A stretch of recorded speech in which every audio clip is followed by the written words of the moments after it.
A day before namatay si Ricky, ito yung araw na kung saan parang hindi niya talaga maintindihan ang kanyang nararamdaman. Para siyang zombie. Gusto niya sanang maglakad-lakad, gusto niyang makapag-isip, gusto niyang gawin ang mga bagay na gusto niyang gawin, pero sobra talaga siyang naghihina na halos di niya maigalaw ang kanyang katawan, di niya maigalaw ang kanyang ulo.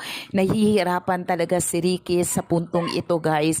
Kung kaya't paulit-ulit din namin siyang kinakausap kung kumusta ka na. Aside sa kanyang sitwasyon na halos di niya maigalaw ang kanyang katawan sapagkat ito ay nanghihina, ay sobra din siyang nasusuka.